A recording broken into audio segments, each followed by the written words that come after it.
अभिनेत्री से राजनेत्री बनने वाली जया बच्चन अक्सर संसद में खामोश रहती हैं, लेकिन जब बरसती हैं तो ऐसे बरसती हैं कि सबकी बोलती बंद हो जाती है।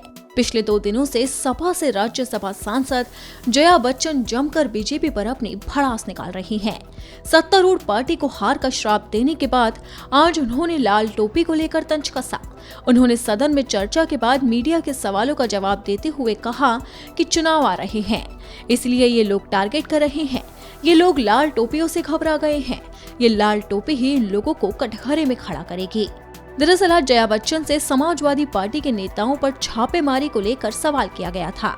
इस पर उन्होंने बीजेपी को घेरते हुए कहा कि उसके बुरे दिन अब बस आने ही वाले हैं। इससे पहले जया बच्चन ने बीजेपी को बुरे दिन आने का श्राप दिया था। सोमवार को सदन में चर्चा में हिस्सा लेने के लिए जया बच्चन का जब नाम लिया गया तो कुछ नेताओं ने आपत्ति जताई। इसके बाद ट्रेजरी बेंच पर बैठे बीजेपी सांसदों के साथ सपा सांसद जया बच्चन की तीखी बहस हो गई। इस दौरान जया बच्चन बीजेपी के सांसदों पर भड़क उठी और बात श्राप तक जा पहुंची। जया बच्चन ने कहा कि मुझ पर निजी हमला किया गया है। मैं आपको श्राप देती हूँ कि आप लोगों के बुरे दिन आएंगे। आप गला ही घोट दीजिए हम लोगों का, आप लोग चलाइए। जया बच्चन ने विपक्षी दलों के नेताओं से भी कहा कि आप बीन किसके आगे बजा रहे हैं। जया बच्चन के श्राप के बाद सियासत में घमासान छिड़ गया है। बातचीत से पता चला कि बहुत ही अशोभनीय से टिप्पणी की गई उन पर, और मैं समझता हूं कि ये पतन की पराकाष्ठा है। मैं बार बार दोहराता हूं कि संसदीय लोकतंत्र की गरिमा अगर खत्म होगी ना, तो लोकतंत्र की गरिमा खत्म होगी और हम एक बीमार समाज, बीमार लोकतंत्र में लगातार।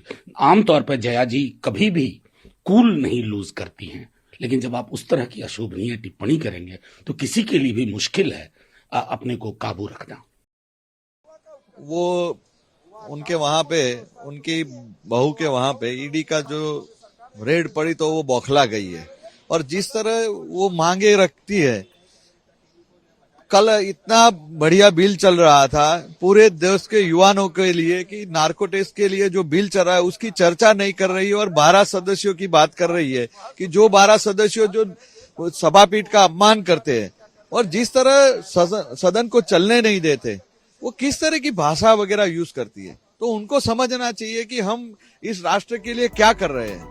अब राजनीतिक दल तो जया बच्चन के बयान पर प्रतिक्रिया दे रहे हैं, लेकिन माना जा रहा है कि इस बयान के बाद समाजवादी पार्टी और बीजेपी के बीच नोकझोंक और तेज हो सकती है।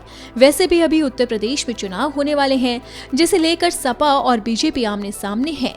रैलियों के दौरान दोनों एक दूसरे पर जमकर भड़ास निकालते हैं, लेकिन ये भड़ास अब संसद तक जहां पहुंची, जहां जया बच्चन ने बीजेपी को जमकर खरी खोटी सुनाई। लेकिन बीजेपी के नेता भी शांत नहीं बैठने वाले। वो भी समाजवादी पार्टी को लगातार आड़े हाथों ले रहे हैं। इस बयानबाजी से सियासी पारा लगातार गर्माता जा रहा है।